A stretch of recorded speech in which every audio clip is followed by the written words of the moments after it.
لا ومن يضلل فلا هادي له وأشهد أن لا إله إلا الله وحده لا شريك له وأشهد أن محمدا عبده ورسوله يا أيها الذين آمنوا اتقوا الله حق تقاته ولا تموتن إلا وأنتم مسلمون يا أيها الناس اتقوا ربكم الذي خلقكم من نفس واحدة وخلق منها زوجها وبث منهما رجالا كثيرا ونساء واتقوا الله الذي تساءلون به والأرحام إن الله كان عليكم رقيبا يا أيها الذين آمنوا اتقوا الله وقولوا قولا سديدا يصلح لكم أعمالكم ويغفر لكم ذنوبكم ومن يطع الله ورسوله فقد فاز فوزا عظيما أما بعد فإن أصدق الحديث كتاب الله وخير الهدي هدي محمد صلى الله عليه وسلم وشر الأمور محدثاتها وكل محدثة بدعة وكل بدعة ضلالة وكل ضلالة في النار. أعوذ بالله من الشيطان الرجيم. إنما كان قول المؤمنين إذا دعوا إلى الله ورسوله ليحكم بينهم من يقولوا سمعنا وأطعنا وأولئك هم المفلحون. رب اشرح لي صدري ويسر لي أمري واحلل عقدة من لساني يفقهوا قولي. ഏറെ ബഹുമാനമുള്ള വേദിയിലും സദസ്സിലുമുള്ള പണ്ഡിതന്മാരെ, പ്രിയപ്പെട്ട സഹോദരീ സഹോദരങ്ങളെ, അല്ലാഹു സുബ്ഹാനഹു വ തആലയുടെ വിധിവിലക്കുകൾ കഴിവിന്റെ പരമാവധി ജീവിതത്തിൽ പാലിച്ച് സൂക്ഷിച്ച് യഥാർത്ഥ മുത്തഖിയും മുവഹിദുമായി ജീവിക്കുവാൻ കഴിവിന്റെ പരമാവധി നാം പരിശ്രമിക്കണം എന്ന് ഓരോരുത്തരെയും ഓർമ്മപ്പെടുത്തുകയാണ്, ഉണർത്തുകയാണ്. അല്ലാഹുവിന്റെ പരിശുദ്ധ ദീനുൽ ഇസ്ലാമിനെ സംബന്ധിച്ച് കൂടുതൽ കാര്യങ്ങൾ പഠിച്ച് മനസ്സിലാക്കുവാനും മനസ്സിലാക്കിയ കാര്യങ്ങൾ ജീവിതത്തിൽ പകർത്തുവാനും അല്ലാഹു നമുക്കെല്ലാം തൗഫീഖ് നൽകി അനുഗ്രഹം ചെയ്യുമാറാവട്ടെ.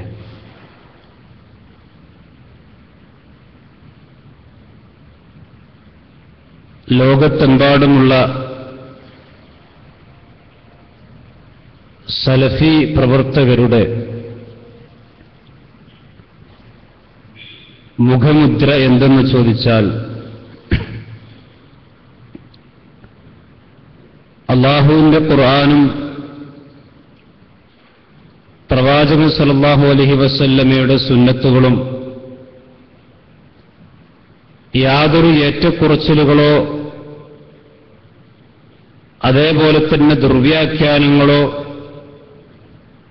വെട്ടിമാറ്റലുകളോ ഇല്ലാതെ എങ്ങനെയാണോ അല്ലാഹു നമുക്ക് പ്രവാചകന് പഠിപ്പിച്ചു കൊടുത്തിട്ടുള്ളത് ആ രീതിയിൽ തന്നെ മനസ്സിലാക്കി അതിനെ ഉൾക്കൊണ്ട് അത് മറ്റുള്ളവർക്ക് പറഞ്ഞു കൊടുക്കുന്നവരാണ് ലോകത്തുള്ള സലഫികൾ. കേരളത്തിൽ ഉള്ള സലഫികളുടെ അവസ്ഥയും അങ്ങനെ തന്നെയാണ്. ഇത് ലോകത്ത് യഥാർത്ഥ സലഫികൾക്ക് മാത്രം അവകാശപ്പെടാൻ കഴിയുന്ന ഒന്നുമാണ്. ഇതര പ്രസ്ഥാനങ്ങളും അതുപോലെ തന്നെ ഇതര സംഘടനകളും സലഫി ധാരയിൽ നിന്ന് അല്ലെങ്കിൽ സലഫി സമൂഹത്തിൽ നിന്ന് വ്യത്യസ്തമാകുന്നത് തന്നെ സലഫികൾ മുറുകെ പിടിച്ചിട്ടുള്ള ഈ ആദർശധാര അഥവാ സലഫി മൻഹജിൽ നിന്ന് വ്യത്യാസപ്പെടുമ്പോഴാണ്. ഇസ്ലാമിക ചരിത്രമെടുത്ത് പരിശോധിച്ചാൽ ലോകത്ത് ഏതൊക്കെ പിഴച്ച കക്ഷികളും പിഴച്ച വാദങ്ങളും ഉണ്ടായിട്ടുണ്ടോ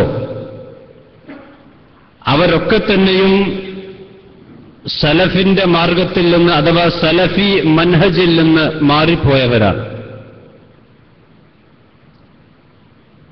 നമ്മൾ ലോകത്തിലേക്ക് പോകേണ്ടതില്ല. കേരളത്തിൽ 2002 മുജാഹിദ് പ്രസ്ഥാനത്തിൽ ഒരു പിളർപ്പുണ്ടായ സന്ദർഭത്തിൽ അള്ളാഹുവിന്റെ ഖുർആനും പ്രവാചകൻ സല്ലല്ലാഹു അലൈഹി വസല്ലമയുടെ ഹദീസുകളും സലഫി മൻഹജിന്റെ അടിസ്ഥാനത്തിലാണ് നമ്മൾ സ്വീകരിക്കേണ്ടത് എന്ന് പറഞ്ഞപ്പോൾ അതൊരു വലിയ കോലാഹലം സൃഷ്ടിക്കുകയുണ്ടായി. ചില ആളുകൾ പറഞ്ഞു സലഫി മൻഹജ് എന്ന് പറഞ്ഞാൽ അതൊരു 5ാം മദ്ഹബാണ്. വേറെ ചില ആളുകൾ പറഞ്ഞു സലഫി മൻഹജിന്റെ പേരിൽ ഗൾഫ് സലഫിസം ഇവിടെ ഇറക്കുമതി ചെയ്യുകയാണ്.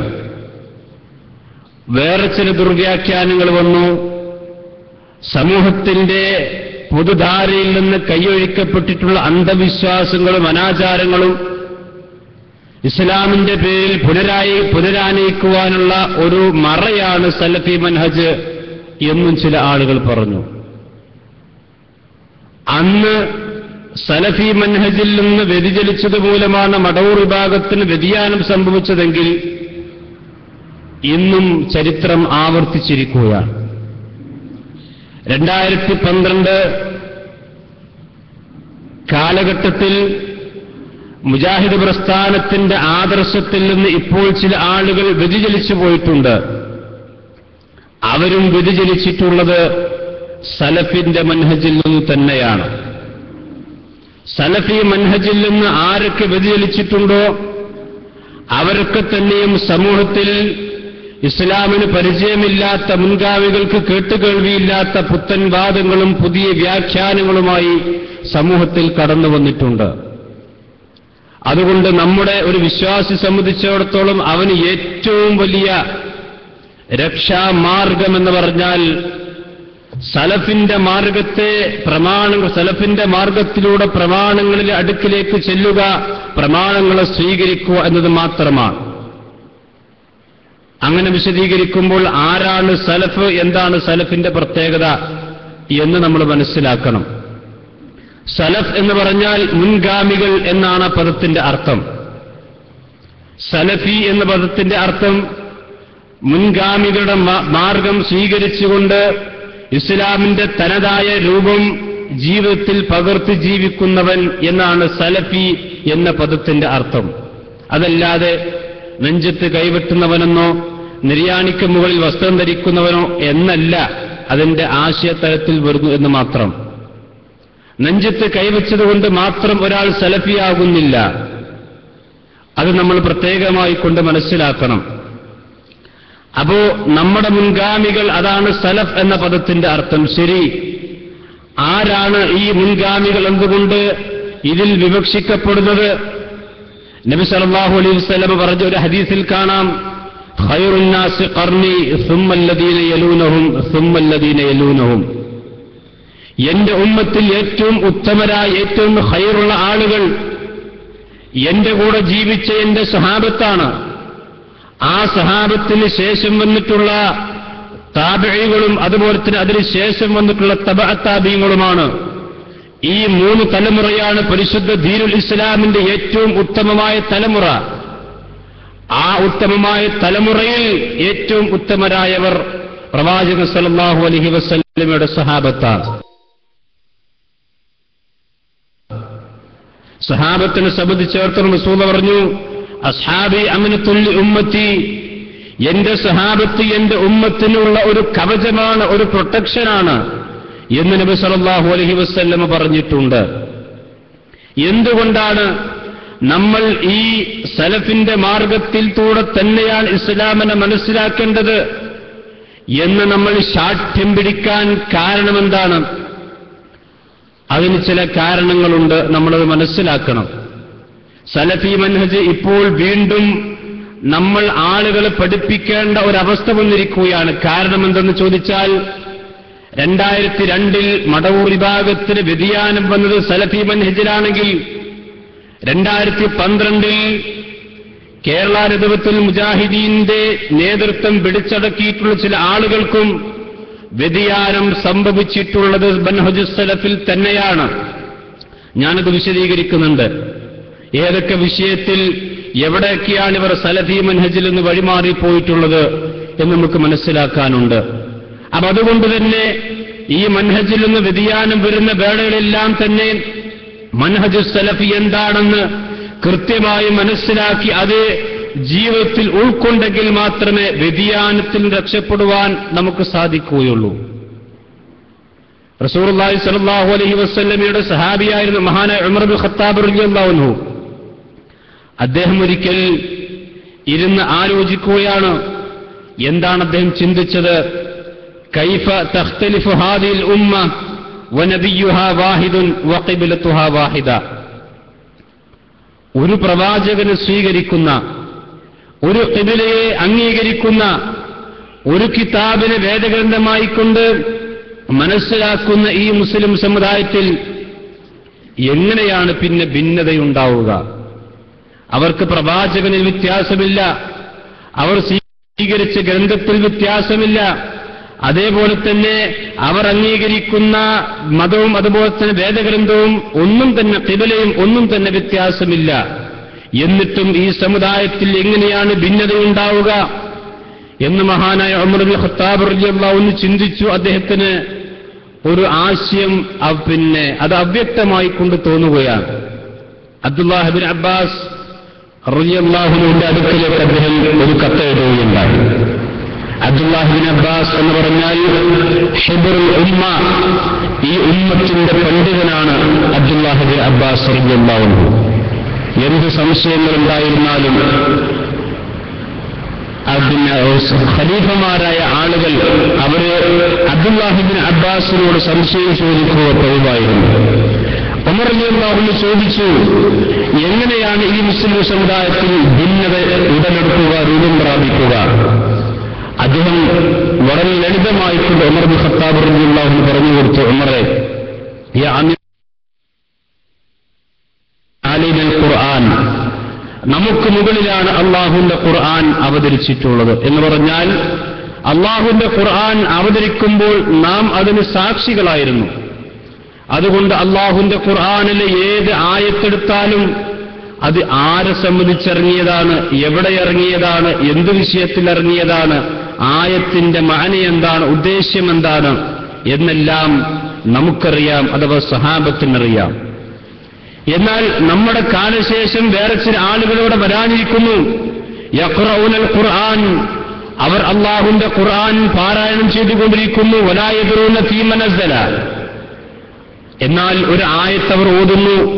ഈ ആയത്തിൽ ഉൾക്കൊണ്ടിട്ടുള്ള ആശയം എന്താണെന്നോ ഇത് ഏതൊരു വിഷയത്തെയാണ് അവതരിച്ചത് എന്നോ അവർക്കറിയുകയില്ല.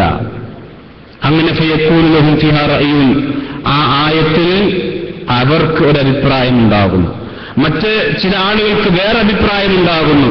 ഒരേ ആയത്തിനെ സംബന്ധിച്ച് വ്യത്യസ്തമായ അഭിപ്രായങ്ങൾ വരുന്നു. അങ്ങനെ അവർക്കിടയിൽ ഭിന്നതയുണ്ടാകുന്നു. ഭിന്നതയുണ്ടായിക്കഴിഞ്ഞാൽ പിന്നെ കലാപങ്ങളും അതുപോലെ തന്നെ യുദ്ധങ്ങളും ഉണ്ടാകുന്നു. ഇങ്ങനെയാണ് ഭിന്നിപ്പുണ്ടാവുക. ആ ഭിന്നിപ്പിന്റെ അടിസ്ഥാനം ഖുർആൻ ഉപേക്ഷിച്ചതല്ല, ഖുർആൻ വേണ്ട എന്ന് പറഞ്ഞതല്ല. ഖുർആൻ വേണമെന്ന് പറഞ്ഞ് ആ ഖുർആനിനെ സഹാബത്ത് മനസ്സിലാക്കിയതുപോലെ മനസ്സിലാക്കാതെ വരുമ്പോഴാണ്, അല്ലെങ്കിൽ പ്രവാചകന്റെ ഹദീസുകളെ സഹാബത്ത് മനസ്സിലാക്കിയതുപോലെ മനസ്സിലാക്കാതെ വരുമ്പോഴാണ് ഈ മുസ്ലിം സമുദായത്തിൽ അപകടം ഉണ്ടാവുക. അബ്ദുല്ലാഹ് ഇബ്നു അബ്ബാസിന്റെ നിരീക്ഷണം, അദ്ദേഹത്തിന്റെ ഇജ്തിഹാദ് വളരെ ശരിയായിക്കൊണ്ട് ഇസ്ലാമിക ചരിത്രത്തിൽ നമുക്ക് കാണാൻ കഴിയും. ഇസ്ലാമിക ചരിത്രത്തിലെ ഏറ്റവും പ്രത്യക്ഷമായ ഭിന്നത ഖവാരിജുകൾ ഇസ്ലാമിൽ നിന്ന് പുറത്തുപോയിക്കൊണ്ട് നടത്തിയ ഒരു ഭിന്നതയാണ്. അവർ പറഞ്ഞു, ഇനിൽ ഹുക്കും ഇല്ലാ ലില്ലാ എന്ന ആയത്തിന്റെ അടിസ്ഥാനത്തിൽ, ആ ആയത്തിന്റെ അടിസ്ഥാനത്തിൽ സഫീൻ യുദ്ധത്തിൽ പങ്കെടുത്ത് മധ്യസ്ഥത വഹിച്ചിട്ടുള്ള രണ്ട് സമൂഹത്തിൽ അങ്ങോട്ടും ഇങ്ങോട്ടും മധ്യസ്ഥത വഹിച്ചിട്ടുള്ള ആളുകളും അതേപോലെ തന്നെ അലി റളിയല്ലാഹു അൻഹു അടക്കമുള്ള സഹാബിമാർ അവർ കാഫിറായിപ്പോയി. കാരണം ഇനിൽ ഹുക്കും ഇല്ലാ ലില്ലാ എന്ന ആയത്ത്. അതിനെ സംബന്ധിച്ചിടത്തോളം അലി റളിയല്ലാഹു അൻഹു പറഞ്ഞതെന്താ? അതാണ് സലഫി മൻഹജ്. കലിമത്തു ഹഖിൻ ഉരീദ ബിഹാ അൽ ബാത്തിലു. സംഗതി പറഞ്ഞ വാചകം ശരിയാണ്, അല്ലാഹുവിന്റെ ഖുർആനാണ്, പക്ഷേ അതുകൊണ്ട് ഉദ്ദേശിക്കപ്പെട്ടത് ബാത്തിലായിപ്പോയി. ആയത്ത് ഖുർആനിലുണ്ട്, ഹദീസ് റസൂലുള്ളാഹി പറഞ്ഞത് തന്നെയാണ്. പക്ഷെ പ്രവാചകൻ ഉദ്ദേശിക്കാത്ത അർത്ഥം കൊടുക്കുകയും അള്ളാഹു ഉദ്ദേശിക്കാത്ത അർത്ഥകൽപ്പനകൾ നൽകിക്കൊണ്ട് തങ്ങളുടെ ആശയങ്ങൾ സ്ഥാപിക്കുവാൻ ഖവാരിജികൾ ആ പുത്തൻവാദവുമായി കൊണ്ട് കടന്നു വന്നു. അതിനെ അലി റളിയല്ലാഹു അൻഹു നേരിട്ടത് മൻഹജു സലഫ് കൊണ്ടാണ്. ഇനി നമുക്ക് നമ്മുടെ കേരളീയ പശ്ചാത്തലത്തിലേക്ക് വരാം. കേരളത്തിൽ ഈ മൻഹജു സലഫിൽ നിന്ന് ഭിന്നിച്ചുപോയ ആളുകൾ ഒരുപാടുണ്ട്. ഇപ്പോൾ പുതിയ ചില ആളുകളുമുണ്ട്. ഈ മൻഹജു സലഫ് എന്ന് പറയുമ്പോൾ 3 രീതിയിൽ ആണ് ആളുകൾ അതിൽ നിന്ന് ഭിന്നിച്ചു പോയിട്ടുള്ളത്. 3 രീതിയിലാണ് നാം അതിനെ സ്വീകരിക്കേണ്ടത്. ആ 3 രീതിയിൽ സ്വീകരിക്കുമ്പോഴതിലും മുസ്ലിം സമുദായത്തിൽപ്പെട്ട ആളുകൾ ഭിന്നിച്ചു പോയിട്ടുണ്ട്. നമ്മുടെ പുതിയ കക്ഷികളും ഭിന്നിച്ചു പോയിട്ടുണ്ട്. സലഫി മൻഹജ് എന്ന് പറയുമ്പോൾ 3 കാര്യങ്ങൾ നമ്മളതിൽ ശ്രദ്ധിക്കണം. ഒന്ന്, നമ്മൾ ശരിക്കും മനസ്സിലാക്കേണ്ട വിഷയമാണ്. മൻഹജ്